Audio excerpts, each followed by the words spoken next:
noches. No sé si me Buenas, escucha, doctor. buenas noches. ¿Ahí me Buenas oye? noches. Sí, doctor, le escucho, doctor. ¿Sí se escucha? Ah, ok, bueno, perfecto, perfecto. Perfecto, Eh, doctor. Bueno, Vamos a ver si puedo activar aquí la cámara. perfecto, doctor. Primeramente, doctor, darle las gracias, pues, ¿no? Por compartirnos este espacio que nos une, pues, ¿no? Como profesional y como aficionado que somos a la seguridad vial, pues, ¿no? A nivel nacional e internacional. Muchas gracias por regalarnos este espacio y estos minutos, ¿no? Que vamos a tener hoy día para poder ver temas todos relacionados a la seguridad vial. Eh, Doctor, primeramente yo quiero que usted se presente antes todo para que vean, ¿no? Eh, Su trayectoria que usted tiene, doctor José. Bueno, buenas tardes para todos los compañeros presentes y las personas que posteriormente verán este live. Mi nombre es José David Usta, estoy en Colombia, en la ciudad de Barranquilla. Actualmente soy el delegado para Colombia de la Asociación Internacional de Profesionales para la Seguridad Vial, con las siglas AICEP. Adicionalmente, pertenecemos a la Alianza Mundial por la Seguridad Vial, que es un organismo consultivo de la ONU que agremia más de 400 ONG a nivel mundial que trabajan por los derechos de la seguridad vial como un derecho y no como un privilegio de algunos. Exactamente. Eh, Actualmente pues trabajo también acá en la ciudad de Barranquilla como asesor y consultor en diferentes organismos de tránsito, diferentes organizaciones a nivel empresarial y como docente también en una institución donde trabajamos desde la Facultad de Ingeniería y apoyando todo lo que tiene que ver con grupos de investigación en seguridad vial, grupos de investigación, digamos, que trabajan para establecer, digamos, problemáticas y poder, digamos, establecer algunas soluciones que puedan mejorar la calidad de vida. Digamos que esa ha sido como la trayectoria. Tengo una maestría en tránsito, movilidad y seguridad vial. Y soy, digamos, auditor de la norma ISO 39001 y apoyamos, digamos, a diferentes organizaciones empresariales y agremiaciones en todo el tema relacionado a seguridad vial.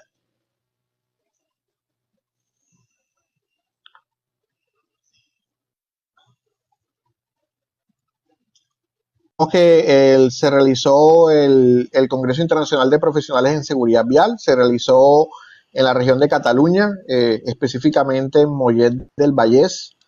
Es una municipalidad que tiene más de 18 años sin Wow. tener personas fallecidas por siniestros viales. Digamos que dentro de todo la temática que trabajamos en el Congreso es decir que la visión cero no es una utopía, que la visión cero sí es posible, pero requiere el camino, el compromiso y la integración de diferentes factores para que se pueda lograr esa visión cero que queremos de cero muertos por siniestros viales. Entonces, digamos que se miró con un enfoque 360, entendiendo que la intervención de seguridad vial no es en una sola línea, sino que se necesitan factores de compromiso de las personas que diseñan las vías, de las personas que fabrican vehículos, de las personas que gestionan la flota y los transportes multimodales a nivel terrestre. Y una parte, digamos que para mí de las más relevantes, se cuenta con la percepción de las víctimas. Las víctimas son una parte fundamental para la construcción de este sistema y a partir de sus historias, digamos que juegan un papel importante para el tener en cuenta que es una problemática social, de salud, y que si no se hace, pues lo que hacemos es afectar la calidad de vida de la comunidad. Claro, excelente, doctor. Doctor, eso tiene un antes y un después, ¿no? O sea, propuestas, normas, leyes para poder llegar, ¿no? A la visión cero. Algunas de ellas, por ejemplo, para poder saber, doctor. Ok, bueno, digamos que el lineamiento base, digamos, para tratar toda esta temática lo tenemos soportado inicialmente en el primer Plan Mundial de Seguridad Vial, ese primer Plan Mundial que terminó por allá en el 2000, en el 2020, 2021. Correcto. Y digamos que ese fue un puntapié inicial donde la ONU, a través de su resolución, le dice a todos sus países miembros, mire, estos son los ejes que tenemos que trabajar para lograr una mejora de la seguridad vial y que a partir de eso cada país pueda, digamos, aterrizarlo a su contexto y a sus problemáticas. Pero creo que ese primer decenio, Javier, digamos que fue un primer decenio gris, dependiendo de cómo queramos ver el vaso. Lo podemos ver medio lleno o medio vacío.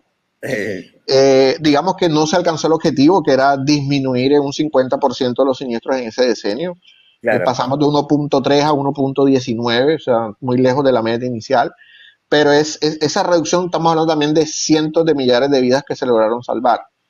Hubieron buenísimo. algunos avances en algunas regiones en cuanto a conseguir los objetivos de reducción, como España, algunos países nórdicos, pero creo que fue el puntapié para este segundo decenio que estamos viviendo, que va del año 2021 al 2030. Es la Correcto. primera vez que se establece el enfoque de sistema seguro, que juega un papel fundamental para toda esta gestión.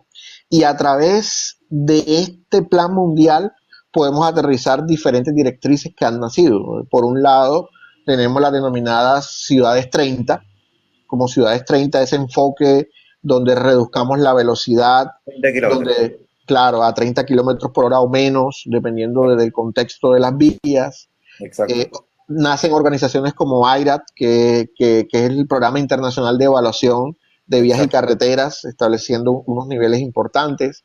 El RAC. Pero lo fundamental aquí, don Javier, es que cada país, dependiendo de su contexto, pueda establecer esas normatividades. Digamos que en Colombia, a partir de ahí nacieron leyes como la 1503, que habla del establecimiento de normas y hábitos y comportamientos seguros. Posteriormente, un trágico siniestro que le arrebata la vida a un niño que era un futuro deportista en potencia. A raíz de ahí nace una ley llamada la Ley Julián Esteban, donde damos un vuelco como país para afrontar la seguridad vial desde un contexto distinto, desde un sistema seguro. Entonces, digamos que hablando del contexto de Colombia, hay unas normas que aterrizan ese plan mundial. Hay unos, digamos, acciones internacionales que vienen desde IRAT, desde la Alianza Mundial de la Seguridad Vial, desde entidades como la Cruz Roja Internacional, que contribuyen a estas metas. Correcto. Revisando un poco, doctor, uno de los principales factores para poder reducir los siniestros viales a cero fue la reducción de velocidad, ¿no? A 30 kilómetros. Y otro fue, ¿no? Normar, ¿no? Al 0.0 grados de alcohol, ¿no? Esos creo que son unos factores muy importantes hoy en día para poderlo tomar en cuenta, ¿no? En diferentes países, ya que todos no están alineados, pues, ¿no? A poder tomar esos ejemplos, ¿no? Que nos dan, creo, un gran objetivo, pues, ¿no? Y hoy día lo está demostrando, pues, ¿no? Sí, claro, digamos que las ciudades 30, digamos que en Europa comenzamos a ver los primeros efectos de reducir la velocidad. En este nuevo plan mundial se añade un pilar específico a la gestión de la velocidad, Claro, entendiendo que la velocidad por física pura, a un vehículo a mayor velocidad va a necesitar mayor distancia de reacción del conductor, mayor distancia de frenado del vehículo para llegar a cero, a mayor velocidad mayor el impacto y por lo tanto la transferencia de energía va a ser mucho mayor. Entendiendo esas condiciones y entendiendo en un mundo hoy donde tenemos ciudades urbanas, donde hay mucha movilización de peatones, se establece dentro, porque para mí hay 5 acciones que declaran como prioritarias.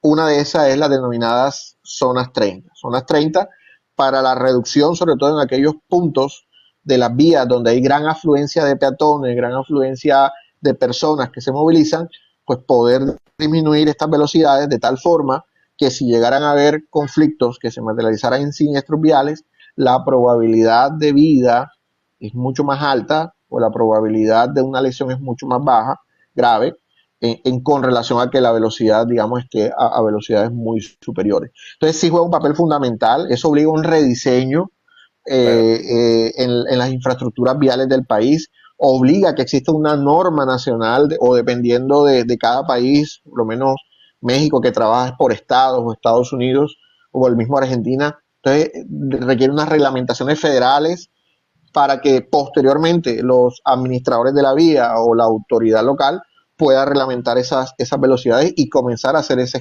cambio. O sea, es muy importante que primero se instaure esa normatividad para que posteriormente entren estas entidades técnicas y operativas a poder, digamos, hacer esas modificaciones. Y en un tercer escalón, la pedagogía. Y es de lo más difícil que hay, ¿cierto? Una persona que lleva 30, 40 años conduciendo unas velocidades y decirle, no, mire, la velocidad hoy máxima en la ciudad no puede ser superior a 50, en algunos puntos es 30, origina cierta resistencia a la ciudadanía. Sí, bueno, hoy en día acá en Perú también, ¿no? Tomaron esa iniciativa, hoy día está reglamentado, pues, ¿no? Que la avenida antes era, ¿no? 60 kilómetros, hoy día está reglamentado 50 kilómetros. Pero, o sea, nosotros en realidad como país, ¿no? Creo que estamos un poquito, necesitamos fortalecer, ¿no? Los puntos más críticos, ya que hoy en día Lima, solo Lima, concentra más del 50% de accidentes de tránsito, ¿no? A nivel anual, ¿no? Entonces, según los estudios, han deducido, ¿no? Que tenemos las zonas urbanas, ¿no? Con más accidentes de tránsito, ¿no? Entonces, eh, por ahí, doctor, ¿cómo nos podríamos, digamos, mejorar, ¿no? Las zonas urbanas para poder disminuir los accidentes de tránsito. Bueno, digamos que ese análisis de los siniestros viales en una primera instancia juega un papel fundamental. Hoy que estamos en un mundo globalizado donde los datos, hablamos de la Big Data, son millones y millones de datos que se recolectan, pero si no hay un análisis, una interpretación adecuada, una caracterización adecuada, nos puede llevar a errores. Entonces, es importante el primer fortalecimiento que tienen que tener las entidades, sean públicas, entidades técnicas, ONGs, es saber analizar los datos. Y para eso tenemos muchos instrumentos. Hoy tenemos muchas inteligencias artificiales que con una programación pueden tomar datos en tiempo real de sensores que están en las vías, de información que se toma, y esa información es importante para posteriormente con ese análisis tomar decisiones. Esas decisiones, digamos, pueden ir en diferentes vías.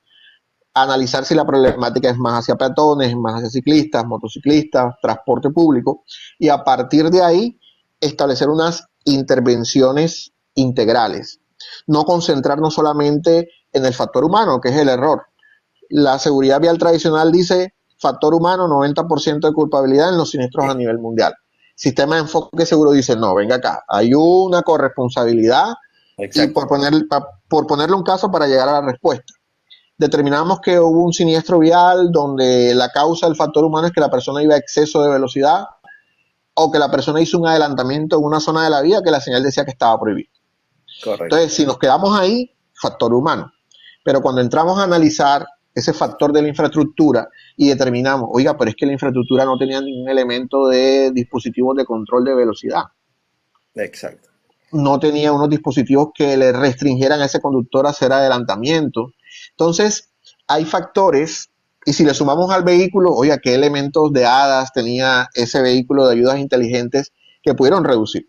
Entonces, cuando tenemos en cuenta esos tres enfoques integrales, es trabajar, lógicamente, en algunas acciones del comportamiento humano, pero desde la infraestructura vial juega un papel fundamental, porque la Exacto. infraestructura comienza a educar al conductor, al peatón, ¿cierto? Y cuando hablamos de conductor, doctor Javier, hablamos de conductor desde el que tiene que ver, desde el carro de transporte, tráiler, bus, montacargas, bicicletas, motocicletas, todas sus modalidades. Entonces, la infraestructura juega un papel fundamental y dentro de las acciones que hoy a nivel mundial vemos, tenemos lo que denominamos el urbanismo táctico, ¿cierto? Donde a través de microintervenciones con bajo costo logramos alto impacto.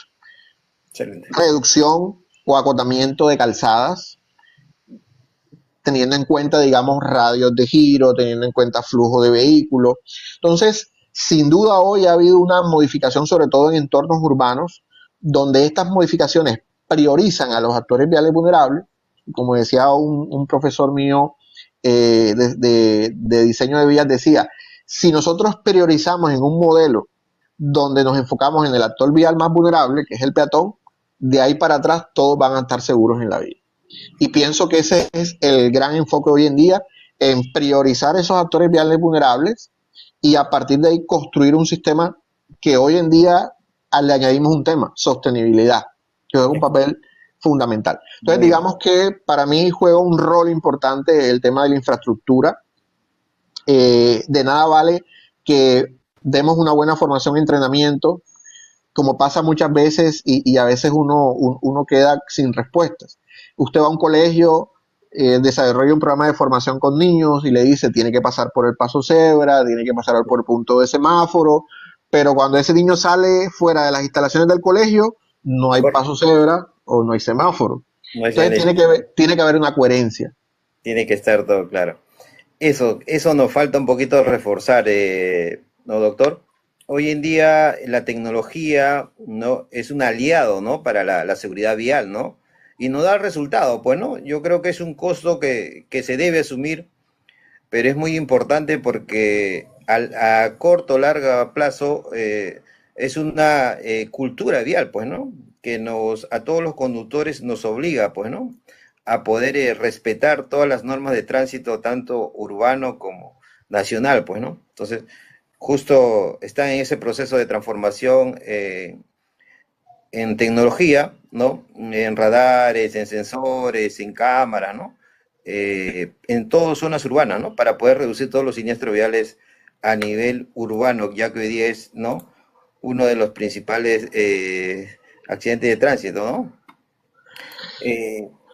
En Lima, nomás, doctor, hablemos un poquito bueno, de Perú, pues, ¿no?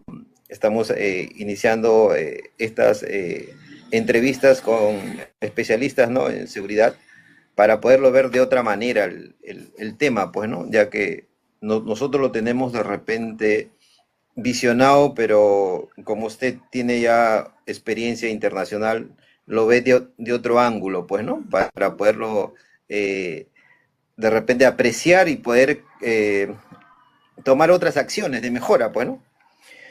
Ya que hablamos de la imprudencia del conductor, tenemos el 26-27% en exceso de velocidad, ¿no? Como usted dice, ¿no? Lo vemos de un punto, pero no lo vemos del otro lado, pues, ¿no? Entonces, justo hablando con unos doctores, el exceso de velocidad es de repente por otras causas, ¿no? Que puede ser el estrés, el cansancio, ¿no? Problemas personales que tienen, pues, ¿no? Entonces, hay de repente otro factor, doctor, que usted de repente lo visualiza. Ok. Bueno, digamos, Jonathan, que en el tema de velocidad, digamos que son diferentes factores y dependiendo de las generaciones en las que estamos. Es difícil tú hablarle a un joven hoy que tiene 30 años que creció con la saga Rápido y Furioso. Es una cultura, ¿cierto? Sí, sí. Es una cultura donde habla de que la gasolina, el alcohol, la velocidad, pero mire las ironías de la vida. Sabemos cómo murió Paul Walker, uno de sus mejores pilotos, falleció en un siniestro vial. Sin duda, hay que hacer diferentes análisis. Hay temas que están relacionados a la conducción profesional y eso va en la planificación de la empresa. Hay temas de que las áreas comerciales o las áreas de planificación y logística manejan unos tiempos y no tienen en cuenta las velocidades de desplazamiento en horas pico, en horas valle, y eso genera que a la final la presión cae en el conductor para hacer una entrega en unos tiempos que son inadecuados, y eso que origina se traduce en velocidad. Tenemos a nivel empresarial también, sobre todo empresas de comida, no sé si pasa en Perú, pero en Colombia o en Estados Unidos, donde dice que si no entrega el producto en 30 minutos le queda gratis, pero si el repartidor no le entrega en 30 minutos se lo descuenta. Entonces, hay unas conducciones que la velocidad está originada por presiones laborales. Exacto. Hay otras que se dan por temas culturales, como lo hablábamos de que crecieron, visionaron desde chicos con unas Correcto. sagas. Y adicionalmente hay otras donde los mismos fabricantes del vehículo, y eso se habló ahora en la quinta conferencia mundial en Marruecos el año pasado, donde está el compromiso de las grandes marcas de vehículos en cuanto a los tipos de propaganda que muestran, ¿cierto? Entonces, digamos que hay diferentes factores que influyen para que ese conductor vaya a exceso de velocidad, y hay un tercer aspecto que es transversal, y uno de los expositores de la inteligencia emocional, Goleman, dice que la inteligencia emocional juega un papel fundamental y uno de los aspectos es la autorregulación. Entonces, hoy muchos de nuestros conductores no tienen una inteligencia emocional a la hora de la conducción o aplicado a seguridad vial. No tienen una autorregulación, no tienen lo que llamamos motivaciones, o no tienen lo que llamamos simpatía, que en la seguridad vial y en las vías juega un papel que es fundamental. Sin duda hay que fortalecer esos procesos cognitivos y de inteligencia emocional en la conducción. Hay programas de inteligencia emocional Claro. para que cambiemos el chip, y ahí toca hacer andragogía, porque una persona de 40, 50 años no vamos a educar, vamos a hacer andragogía para que rompa esos esquemas y entienda el porqué de esto. En los chiquitos, en los más niños, que dentro de unos años serán conductores activos, sí es trabajar en el tema de educación, pero puede pasar una generación completa. Entonces, digamos, hay unos aspectos que hay que fortalecer desde lo que hablamos del neurodesarrollo, desde la inteligencia emocional, comenzar a hablar también con los fabricantes del vehículo, comenzar a validar ese tema cultural, pues son aspectos que contribuyen a la que se materialice los excesos de velocidad. Y si le sumamos a que la infraestructura no es una infraestructura que tenga unos dispositivos que me controlen, me limiten las acciones de velocidad, entonces es un caldo de cultivo o es una mezcla explosiva para que la velocidad se dé en las vías, y lastimosamente en muchos aspectos cobra la vida o lesiones de ciudadanos. Exacto. Justo nosotros también estamos analizando, ¿no? Ese tema, doctor. Hoy en día nosotros estamos, ¿no? Viendo, ¿no? Y organizando un proyecto de un tacógrafo, ¿no? Un tacógrafo ya que, bueno, lo tiene Chile, lo tiene Argentina, ¿no? Entonces yo creo que eso nos ayudaría bastante a poder controlar, ¿no? Las emociones, ¿no? Entonces, ¿por qué? Porque ahí también yo creo que está incluido por exceso de velocidad, ¿no? Hoy en día el Ministerio de Transporte, ¿no? Tiene un control, ¿no? Pero no hay una data que esté en línea. Ya, para que un conductor pueda solo, el Reglamento Nacional de Tránsito dice que puede manejar 8 horas, máximo, no, 10 horas, ¿ya? Pero en realidad hoy en día no se respeta eso, pues, ¿no? Un conductor sale de su casa a trabajar a las 5 de la mañana y vuelve a las 12 de la noche, ¿no?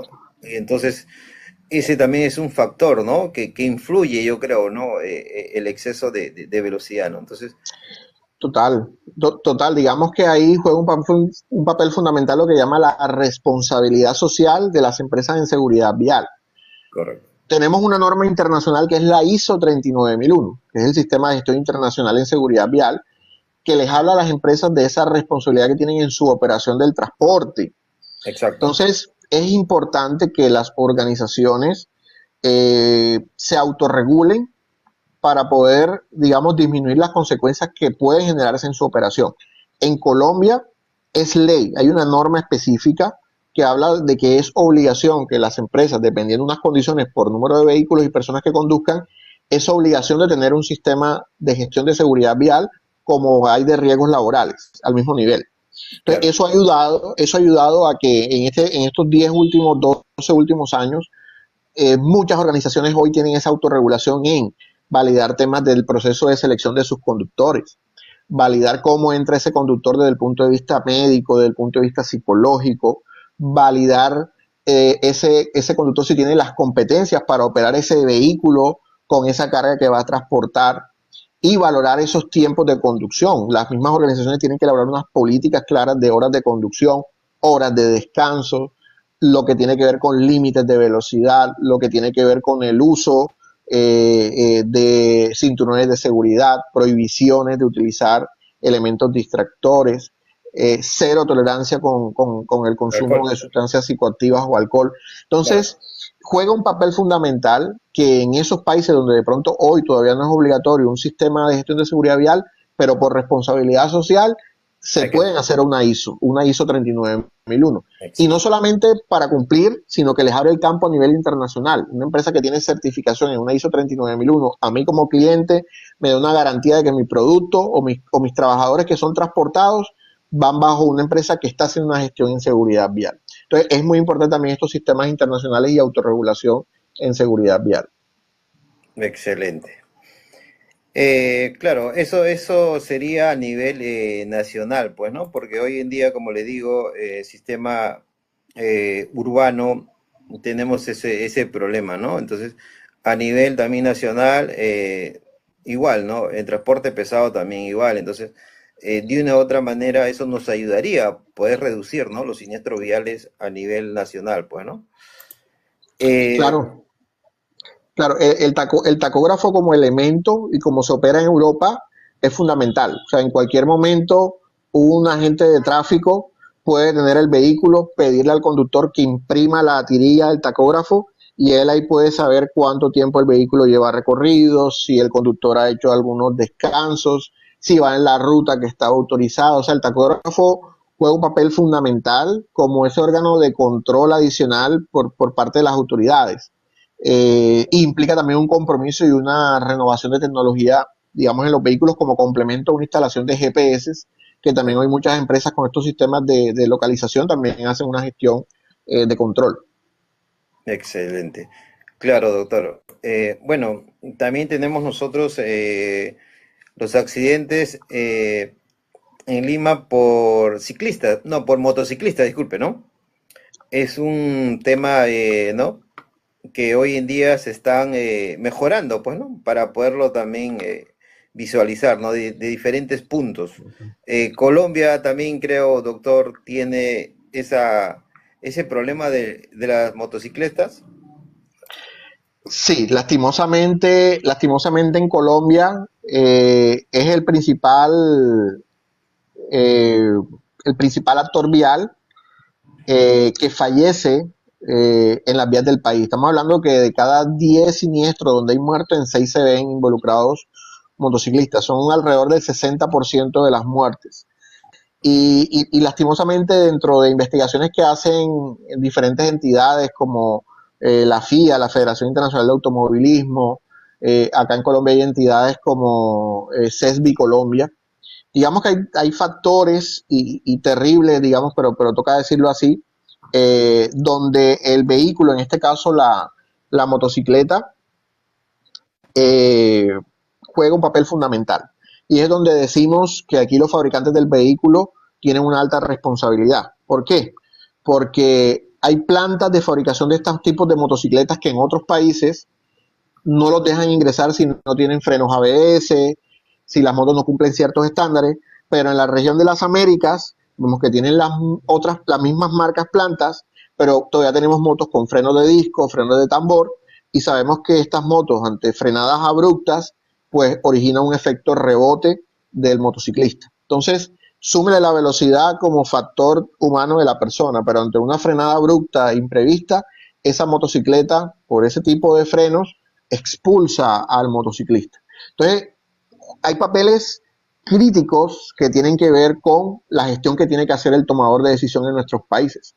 Oiga, firmar los acuerdos de la ONU de estándares de motocicletas y de vehículos para garantizar que los vehículos que ingresen a nuestro país cumplan con estándares de seguridad. O sea, hay un compromiso que tiene que haber de la parte legislativa como responsable. Exacto. Otro de los fabricantes comercializadores de comercializar y vender vehículos que sean seguros. si usted o yo, doctor Jonathan, vamos a comprar una moto, pues yo no soy experto técnico ni puedo hacer un peritaje a la hora de la compra de la moto. Exacto. El comercializador es el que tiene que garantizarme, digamos, ese aspecto. Pero después hay otro tema de las infraestructuras viales, tráficos pesados mezclados con este tipo de motos. Sabemos los diferentes efectos que pueden haber, efecto túnel, el efecto Venturi. La protección de estos motociclistas en muchos países no es muy buena. Hay deficientes legislaciones donde solamente se exige la utilización del casco como elemento obligatorio, pero la pregunta es si la cabeza es la única parte del cuerpo que se lesiona en un siniestro de un motociclista, cuando queda expuesto la parte del tórax, de extremidades superiores e inferiores. Entonces, también hay una deficiencia en cuanto a los elementos de protección exigidos a los ciudadanos para conducir en moto, restricción de ciertas vías donde lastimosamente por el tipo de vehículos que operan pesados, estas bicicletas con menor masa y menor dimensión, la visibilidad es prácticamente nula, sumado a un tema cultural de la operación de la motocicleta. Entonces, sí, en Colombia, como en el resto de Latinoamérica, y le tengo un dato, dentro de la Global Alliance hay unos compañeros de Nepal. Ya. Y los compañeros de Nepal colocaron una foto donde ellos decían, problemática que tenemos en Nepal, y era una foto, una moto, con 3 chicos en la motocicleta, sin casco, sin los elementos adecuados, operando por una vía. Y llegamos a una conclusión, decíamos, oye, estamos a cientos de kilómetros de distancia, continentes totalmente distintos, culturas totalmente distintas, pero una problemática igual, la Exacto. motocicleta. Entonces, es un tema bastante crítico también acá, don Jonathan, que nos afecta y que hay que tomar políticas concretas y duras y acciones para evitar que se sigan perdiendo esas vidas. Sí, acciones yo creo, ¿no? Acciones que nos llevan, pues, ¿no? A reforzar más que todo, ¿no? El control, ¿no? Que hoy en día nos falta, ¿no? Esa brecha poder corregir, ¿no? Nos falta bastante, ¿no? También tenemos, doctor, por acá, los mayores siniestros viales que son los fines de semana.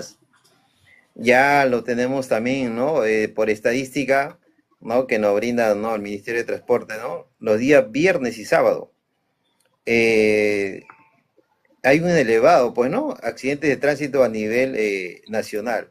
Entonces, hoy en día la policía con el ministerio, ¿no? Salen a hacer, ¿no? Operativos, ¿no? En diferentes partes, pero no llegan, ¿no? A todo a nivel nacional, ¿no? Que tenemos 24 departamentos, bueno, entonces, por eso que le digo que nos falta un poquito también de control a nivel nacional, pues, ¿no? ¿Hay de repente algo para poder nosotros mejorar, doctor? Bueno, digamos que los contextos son muy parecidos en nuestros países en el sentido de que aquellos municipios o regiones que están tan apartadas de las capitales, digamos, tienen una deficiencia en el control operacional. Esto implica, digamos, que los gobiernos locales potencien, digamos, sus organismos de tránsito, autoridades de tránsito, y que tengan las herramientas necesarias, digamos, para poder establecer ciertos tipos de controles en las vías. Y volvemos a lo mismo, debe haber un buen análisis de esa caracterización de siniestralidad, porque con el poco recurso que tenemos o que tienen las entidades públicas, hay que hacer lo que sea lo mejor posible ejecutado. Entonces, si yo dentro de mi análisis tengo contemplado, claro, unas zonas rojas o críticas en seguridad vial en unos horarios, en unas fechas, pues yo debo de trabajar sobre esos datos y generar, ojo, no solamente el control que puedo hacer en la vía con el control de la alcoholimetría o el alcosensor, el conductor, sino que tengo que también entrar a trabajar, por un lado, con aquellas agremiaciones como lo son temas de restaurantes, temas de bares, porque, ojo, hay un punto aquí. Si estamos hablando de que estamos teniendo muchas personas bajo la influencia del alcohol en fines de semana como una de las causales que producen, ¿dónde está la responsabilidad de aquellos lugares donde expenden el licor? ¿Cierto? Exacto, Hay estrategias hoy a nivel mundial que llamamos el conductor elegido, exacto. ¿cierto? o que tengan este servicio disponible para las personas, porque de pronto todos quieren tomar, todos quieren divertirse. Entonces, ¿qué estrategias se articulan con el sector comercial para poner a disposición conductores elegidos? Pero adicionalmente, ¿dónde están también las campañas que debemos de trabajar desde la autorregulación con mi grupo de familiares o amigos que me rodea? Porque si, doctor Jonathan, usted y yo próximamente que estemos en Perú o acá en Colombia y estamos departiendo, y si usted me observa a mí que yo estoy ingiriendo licor porque estamos departiendo y usted sabe que yo voy a tomar mi carro, ¿cómo las personas que están alrededor mío no me van a decir, oiga, José, estás tomado, tomaste alcohol, mire, yo te llevo o tenemos un conductor elegido? Entonces, muchas veces el círculo íntimo también juega un papel fundamental para autorregular en este aspecto que estamos hablando, que es el consumo de alcohol. Entonces, debe haber unas acciones que vayan con pedagogía en cuanto al círculo de familiares y amigos, sensibilizando en, oiga, protege a tu amigo, a tu compañero. En cuanto al comercio que suministra por un lado estas bebidas, oiga, ¿qué campañas podemos hacer, qué acciones podemos hacer para digamos, evitar que personas salgan de aquí bajo estado de alcohol? Y robustecer por otro lado esos controles operacionales en esos puntos críticos y a la hora crítica. Los países, sobre todo en Alemania, han tenido buenos resultados. Pasa que, bueno, son culturas totalmente distintas, pero han tenido buenos resultados en cuanto al tema sancionador. Le duele el bolsillo. Persona que comete una infracción fuerte, tiene una sanción fuerte, ¿cierto? Y se ha visto una reducción importante. Acá en Colombia se instauró una ley muy fuerte para el tema de conductores bajo efecto del alcohol. Todavía seguimos teniendo, pero no en las mismas dimensiones que muchos años anteriores. Digamos, hablando en este tema puntual de factores que se pueden dar en esos fines de semana. Y por el otro lado, un buen elemento tiene que ver con la autorregulación de las empresas de transporte. Si estamos hablando que son fines de semana donde se puede materializar un tema de la fatiga, de horas de conducción, entonces es importante esa intervención 360, donde también los ministerios de transporte, el Ministerio de Educación, el Ministerio de Salud trabaje en sinergia, porque donde llegan los lesionados, llegan es a los hospitales, a las clínicas, a los centros médicos. O sea, sigue afectando el sistema de salud. ¿Dónde llegan, digamos, los procesos jurídicos? Oiga, un tema penal y administrativo que afecta a las empresas en su operación. Entonces, digamos que hay diferentes aspectos donde podemos hacer acciones, actividades concretas para poder, digamos, intervenir o tratar de disminuir en esas fechas, en esas horas o en esos puntos críticos que se tienen detectados. Excelente, doctor José. Claro. Mire, justo hoy día hay una política acá nacional multisectorial de seguridad vial, pues, ¿no? Pero en la cual se está ejecutando, pero, o sea, no vemos en realidad que esté llegando a todos los departamentos, ¿no? Entonces, por eso nosotros, como estamos también compartiendo esta información con algunos candidatos, le estamos proponiendo, pues, ¿no? Para poder ver a ver si podemos, ¿no? Presentar un proyecto de ley, pero que sea una ley de Estado de la seguridad vial, pues, ¿no? Porque hoy en día, o sea, la necesidad, ¿no? Ya llevamos el segundo decenio, ¿no? Que estamos ya a la mitad del segundo decenio, que son 15 años, pero no podemos llegar a la meta, que es el 50%, la reducción de accidentes, siniestros viales del 50%, pues, ¿no? Entonces, algo nos está faltando, ¿no? De repente el presupuesto, ¿no? El presupuesto que es bajo en nivel de transporte, y de ahí se divide, ¿no? En diferentes áreas, entonces no hay una toma de decisiones para todos los departamentos que sean un poquito más, como tú dices, ¿no? Más fuerte, ¿no? Para acá, para poder minimizar, ¿no? Entonces, nosotros tomamos, ¿no? Algunas referencias de otros países para poder implementar también, ¿no? Estas cosas que se vienen hoy dando, pues, ¿no? En Colombia, doctor José, ustedes creo que ya tienen, ¿no? El proyecto de Estado de seguridad vial. Sí, claro, digamos que a raíz de la ley 1503 del año 2011, a partir de ahí se desprenden diferentes normatividades, y nosotros actualmente tenemos un Plan Nacional de Seguridad Vial. Ese Plan Nacional de Seguridad Vial nace de esa política de Estado. O sea, hoy la seguridad vial en Colombia es una política de Estado.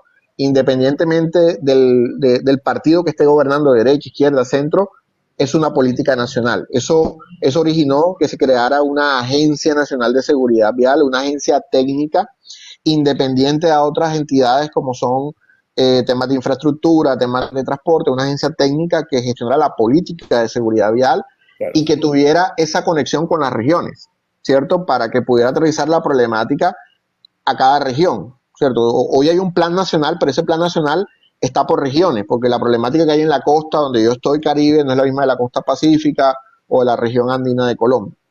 Y esta ley, digamos, origina también otras consecuencias, que exista un presupuesto nacional para la Exacto. seguridad vial, que ese presupuesto se pueda ejecutar dependiendo de la problemática en cada región con diferentes proyectos, pero adicionalmente también trae la posibilidad que organismos internacionales como Bloomberg Philanthropy, como la Cruz Roja Internacional, como la Alianza Mundial por la Seguridad Vial, el Banco Interamericano de Desarrollo, pueda girar dineros para la intervención de la seguridad vial. Ninguna de estas entidades internacionales va a depositar grandes sumas de dinero en pro de la seguridad vial si no determinan que en ese país existe una política nacional de seguridad vial, existe un plan nacional de seguridad vial y hay unas acciones locales. Entonces, eso es un papel fundamental, don Jonathan, para no solamente que exista el presupuesto nacional de seguridad vial, no como que lo que quedó en rezago en un ministerio, en una agencia, sino que también poder acceder a esos beneficios internacionales que por la ONU están.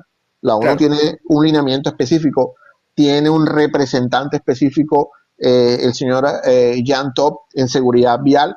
Entonces, sí, es importantísimo que exista esa política como país para poder acceder. Digamos que acá no estamos en el cielo, pero sí nos ha permitido esa política acceder a diferentes beneficios con todas estas entidades que le he mencionado para trabajar pequeñas grandes obras, intervenciones en puntos críticos, lo que tiene que ver con sensibilización, con todos estos aspectos que hemos estado, digamos, hablando. Excelente. Claro, eso es lo que nosotros buscamos, pues, ¿no? Hoy en día difundir a los, porque hoy día justo estamos cerca de las elecciones acá en Perú de los senadores y diputados, entonces también buscamos, ¿no? Que ellos vean, ¿no? La realidad que hoy en día a nivel mundial es una pandemia, pues, ¿no? Y nosotros no estamos ajenos, pues, ¿no? Entonces, yo creo que 3.000 siniestros viales anuales, yo creo que afecta, ¿no? Tanto también económicamente al Estado y en el área de salud, pues, ¿no? Entonces, por eso que se tome un poquito más de conciencia para poder ver leyes, ¿no?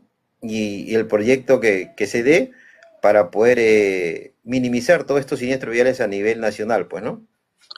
Usted lo ha dicho, y, y, y, y es tan así que todavía nos toca madurar este tema de la seguridad vial, don Jonathan, que si usted se pone a analizar los presupuestos de los ministerios, Ministerio de Salud, analice ese presupuesto, cuánto se destina a seguridad vial, es pírrico. O sea, y si usted se pone a analizar, oiga, pero el Ministerio de Salud, y es importante, tiene un rubro fuerte para temas de virus, para temas de problemas endémicos de la región, pero cuando usted analiza seguridad vial, oiga, si termina afectando el sistema de salud, es que los lesionados llegan al sistema de salud, se Exacto. necesita gastar en la atención. Entonces, se hace poco desde el Ministerio de Salud en la parte preventiva y aquí aplica la prevención primaria Claro. antes de que se me materialice la enfermedad, poco o nada.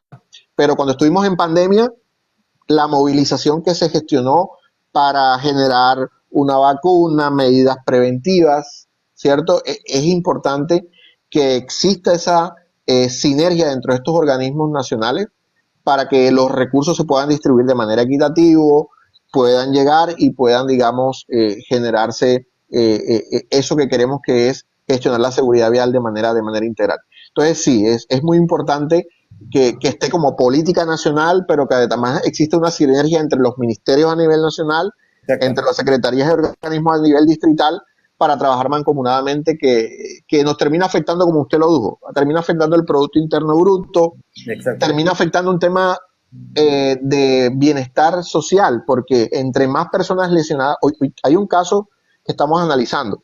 La mayoría de los lesionados por siniestros viales son jóvenes, y son jóvenes que en su mayoría quedan con limitaciones físicas, que quiere Exacto. decir que no se van a poder o integrar a un sistema laboral o no van a poder regresar a una actividad laboral. Y eso que le origina al país una carga, porque esas personas no pueden producir, no van a ser productivas ni para él ni para su familia, pero tampoco para el Estado. Entonces, esa problemática social muchas veces no se analiza en la seguridad vial y es un factor determinante para el crecimiento de un país. Exacto. Es Claro. importante. Son el PBI, el 3% del PBI de todo un estado, ¿no? Yo creo Uf, que es bastante, ¿no? Fuerte, ¿no? Entonces, hablando también, doctor, sobre el medio ambiente, hoy en día a nivel mundial casi 8 millones de personas mueren al año, pues, ¿no? Por la contaminación ambiental, ¿no? Y bueno, nosotros tampoco somos ajenos a eso, pues, ¿no? Entonces, según las recomendaciones de la ONU, cada persona, ¿no? Puede, ¿no? Contener el PM.25, bueno, de micropartículas en el organismo, pero nosotros tenemos siempre 3 veces más, 4 veces más. Entonces, eso también nos daña, ¿no? Nos perjudica a nivel de la salud, pues, ¿no? Y solo en Perú tenemos más de 10.000, ¿no?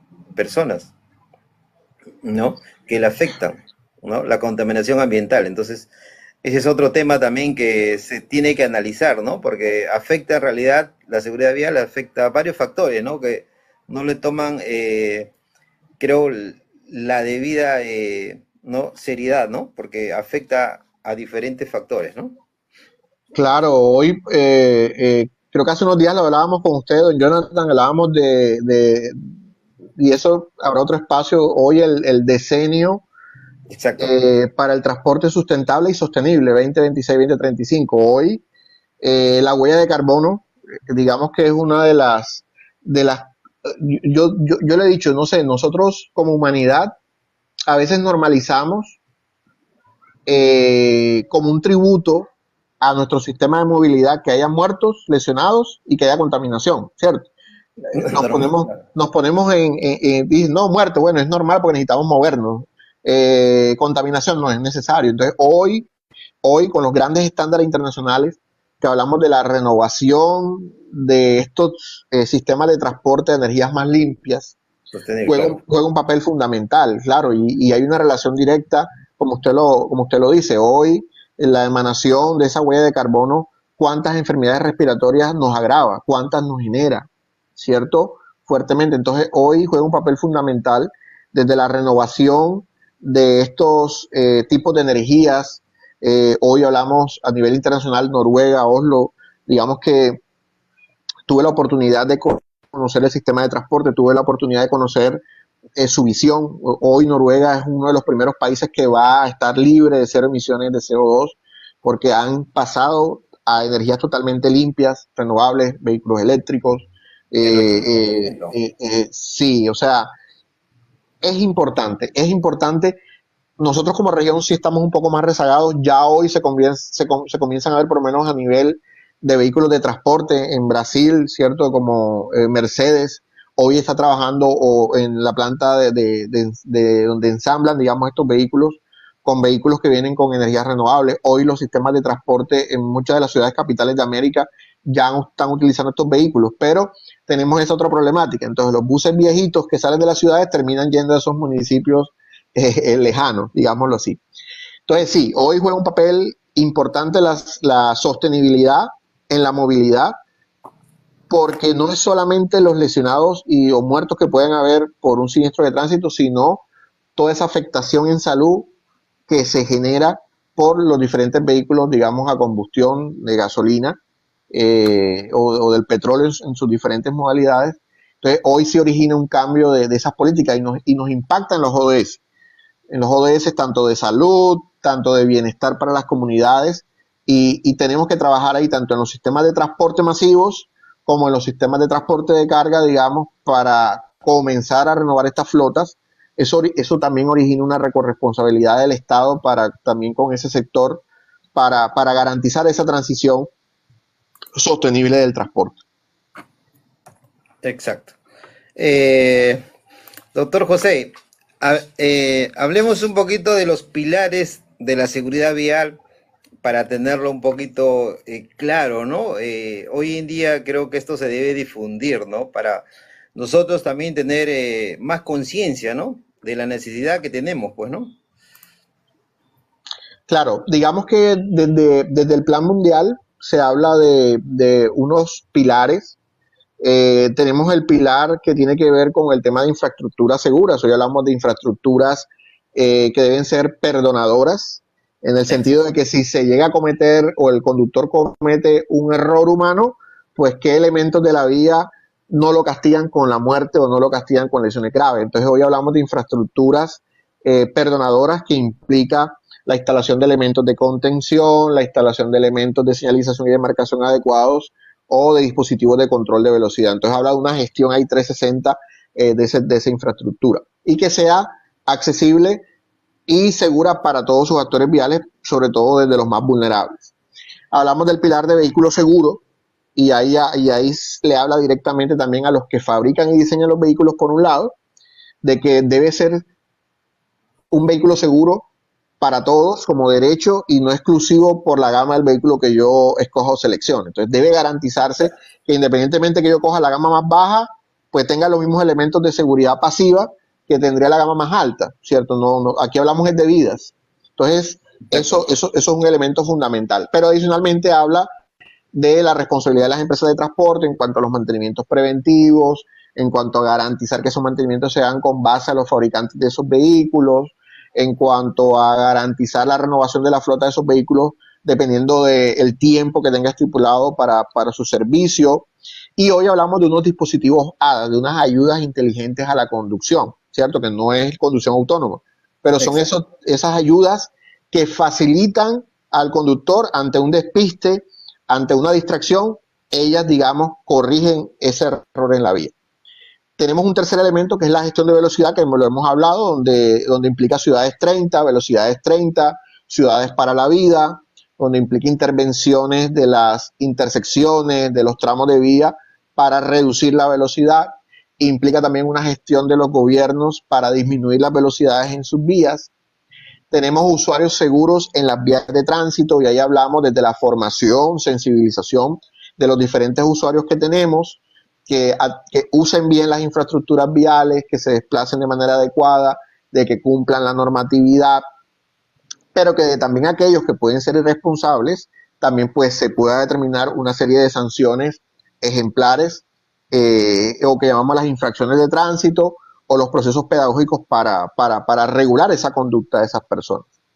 Tenemos la atención post siniestro vial de lesionados, y juega un papel fundamental en nuestra región llegar a ese modelo de que si se llega a fallar un elemento del sistema seguro, sea en la vía, en el vehículo, en el conductor, y se genera un siniestro, pues que las personas se le pueda dar una atención prioritaria dentro de unos tiempos adecuados para garantizar su vida, o sea, que no fallezca como consecuencia del siniestro. Entonces eso implica una articulación de las clínicas, de los hospitales, de las empresas de transporte de ambulancia, de que se genere en esos municipios unos centros reguladores o unos centros de emergencia que puedan canalizar adecuadamente esas llamadas, que pueda formarse en el país lo que denominamos los primeros respondientes. Nuestro ejemplo más clásico para nuestro continente acá en América es el sistema americano del 911. Sí. ¿Cierto? Ese 911 es el sistema ideal donde debemos de llegar, ¿cierto?, para la atención de lesionados.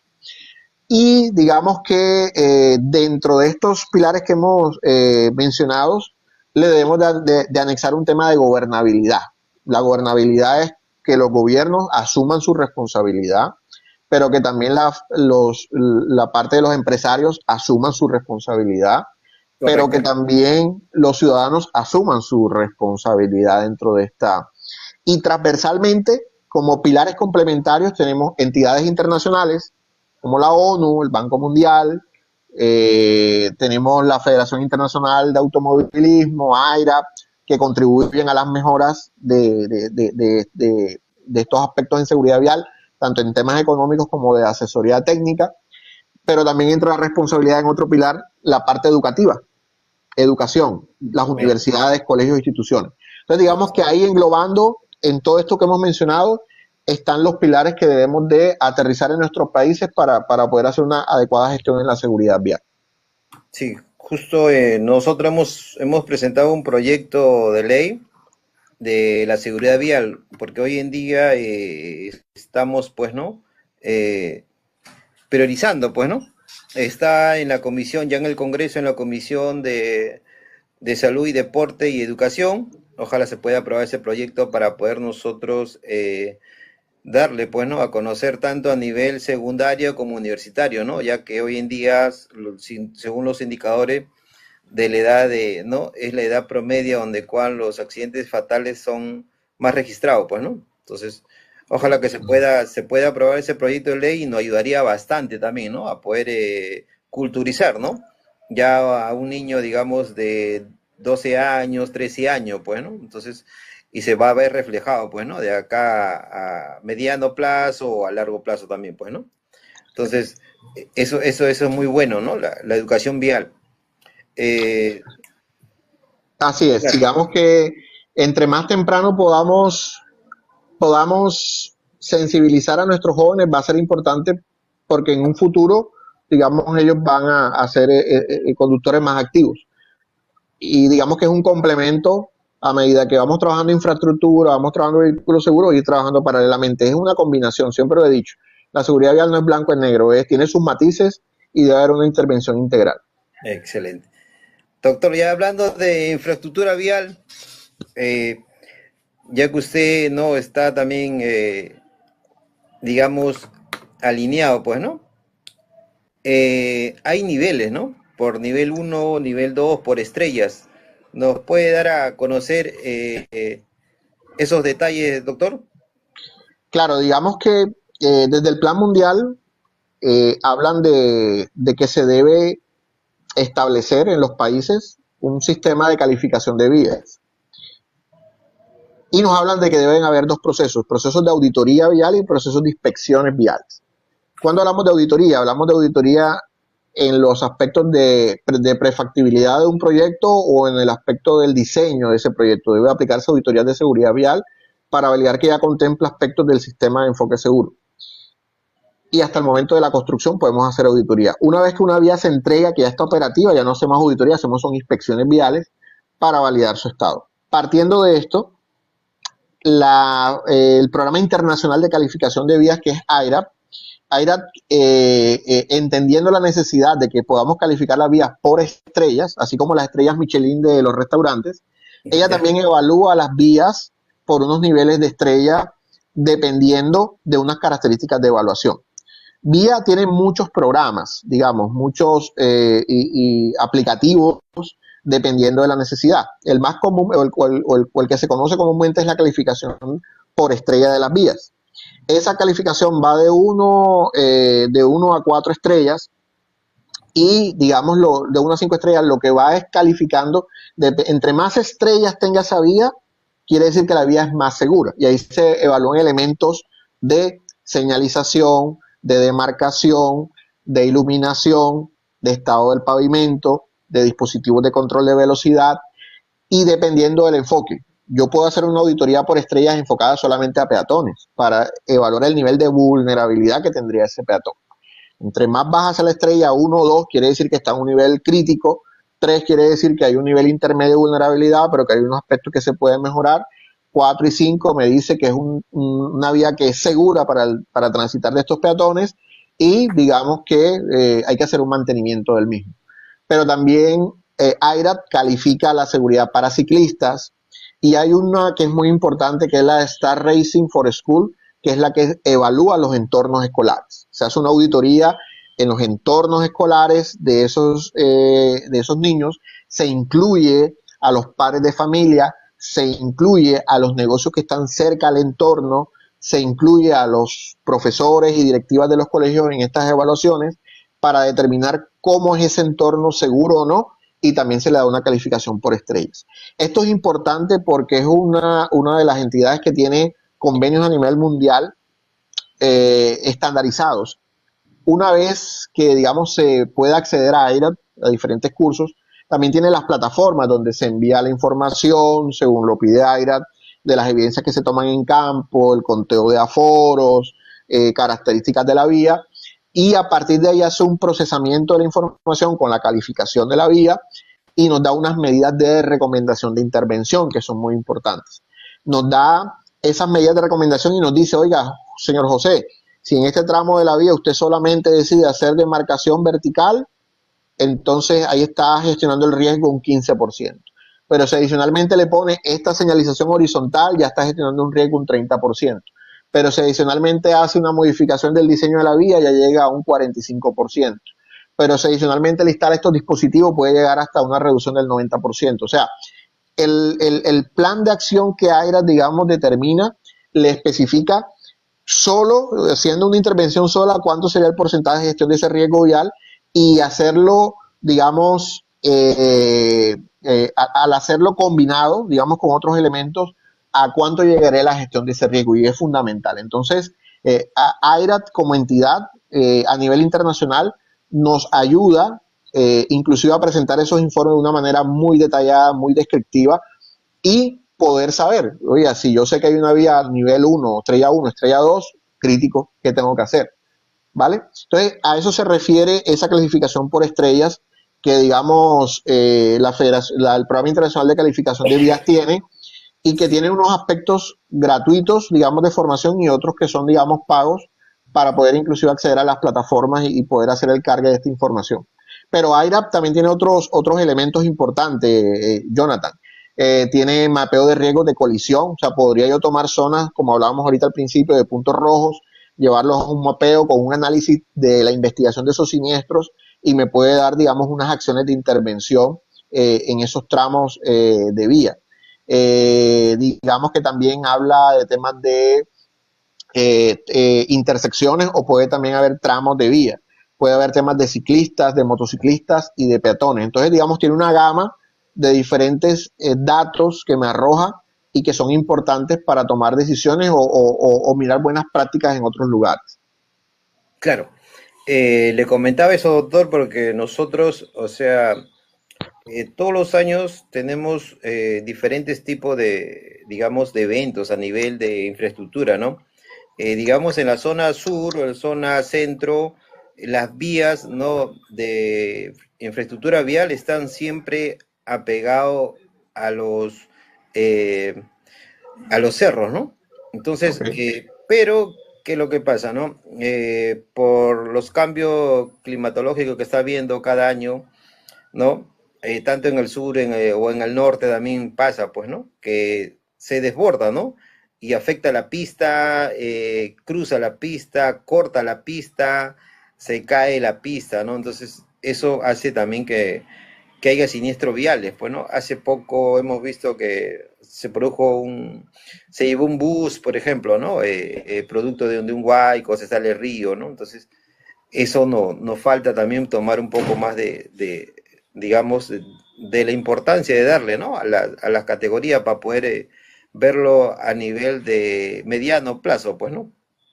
Claro, sí, digamos que dentro de los análisis que hace AIRA en la infraestructura hay temas del entorno, ¿cierto? De la hidráulica, también de la vía, de los accidentes geográficos que están en su entorno, de las condiciones que puede tener de remoción o no un lugar y que juegan un papel fundamental a la hora de tomar decisiones en el diseño o digamos en algunas estructuras que puedan contener en algún momento alguna de estas situaciones que pueden presentarse por temas naturales. Entonces sí, digamos que es importante tener esta calificación porque me ayuda a comprender integralmente la problemática y poder establecer, digamos, diseños o mejoras en los diseños o en la intervención de esa infraestructura. Correcto. Así es, doctor José. Bueno, doctor José, sabe que ya estamos con la hora. Más bien, muchísimas gracias, doctor José, por darnos este espacio, ¿no? De repente, para otra oportunidad también queremos invitarlo, ¿no? Para ver otros temas relacionados que es la seguridad vial y agradecerle, pues, ¿no? Agradecerle por darnos todas esas mejoras, ¿no? Que de repente usted como una persona ya vivida en diferentes países ha tomado diferentes tipos de mejoras y nosotros podemos implementarlo, ¿no? Acá en nuestro país. No, un placer de verdad, Jonathan, por la invitación. De verdad que estos espacios son importantes. Poder intercambiar experiencias, aprender de ustedes, nosotros poderle contar que hemos visto. Un saludo de nuestro presidente Rafael y de nuestro vicepresidente Jorge Roel de AICEP. Ellos están en España, están siempre atentos a todas las actividades que realizamos y sí, ojalá podamos seguir trabajando colaborativamente, podamos intercambiar, digamos, esas experiencias que son importantes, tanto ustedes que tienen allá en Perú, como la que hemos podido nosotros recolectar y seguimos, digamos, en esa lucha que tenemos que es salvar vidas en la vida. Muchas Exacto. gracias. Esa es nuestra pasión que tenemos, doctor. Bueno, muchísimas gracias, doctor. Será hasta una nueva oportunidad. Hasta una próxima, sí señor. Feliz noche. Igualmente, igualmente, doctor.